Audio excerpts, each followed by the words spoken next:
Welcome back to another journey through the greatest historical epics. If you love Christian stories and classic Bible stories, you are in the right place.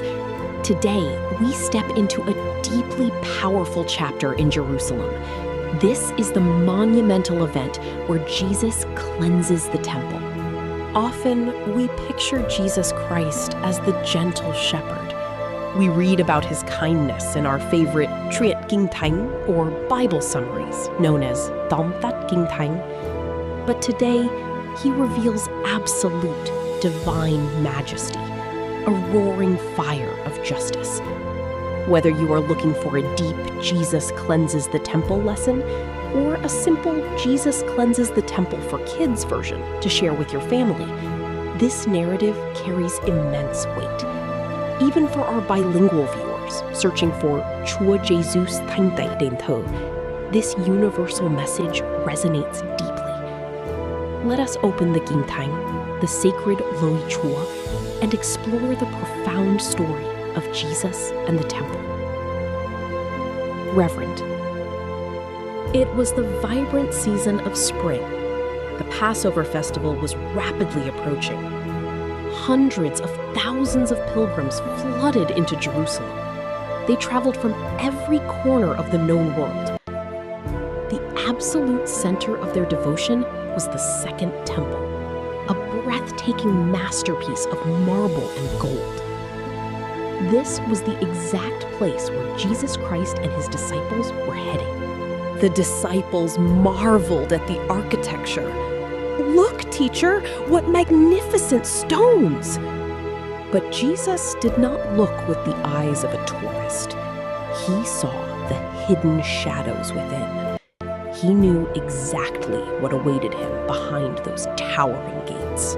Stepping through the gates, Jesus entered the court of the Gentiles. This massive area was designed for all nations to pray. But it was no longer a holy sanctuary.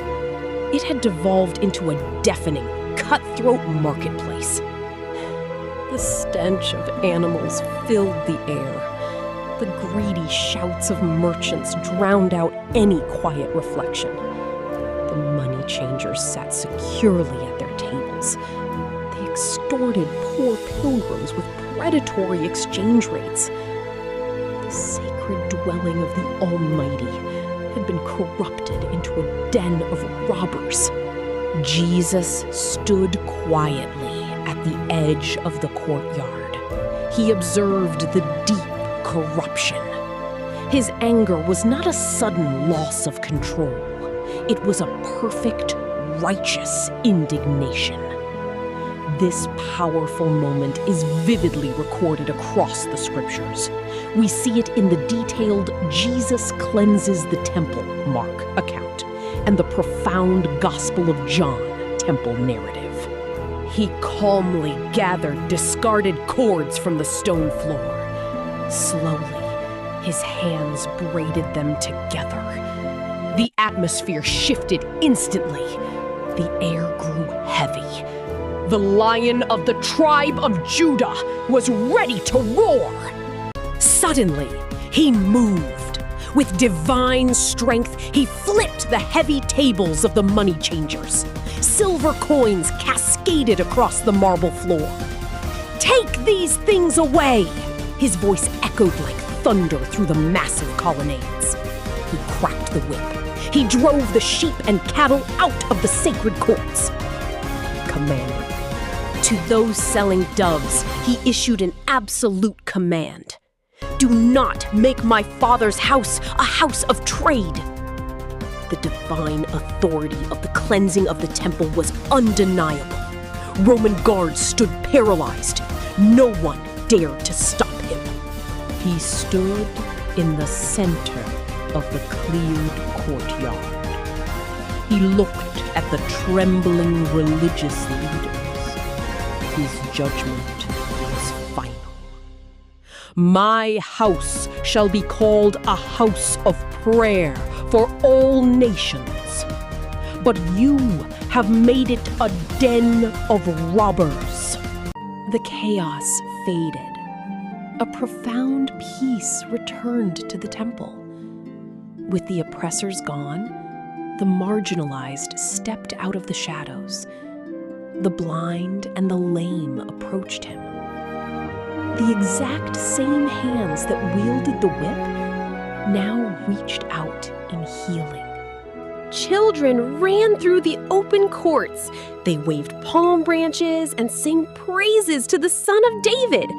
This beautiful restoration is famously depicted in cinematic masterpieces like The Chosen, Jesus Cleanses Temple.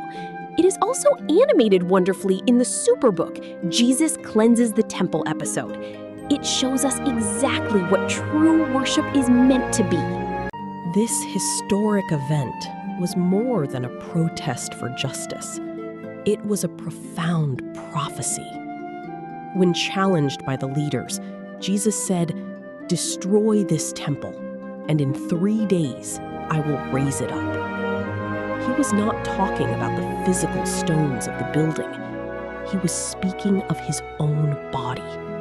The true temple would be broken on the cross and raised in glory. The Word of God always reveals timeless truths. God desires a pure heart over religious performance. The way to the Father is completely free and open to all. Thank you for joining us to explore this vital chapter of faith. If this story moved you, please share it. Let this message reach all corners of the world. See you in the next video.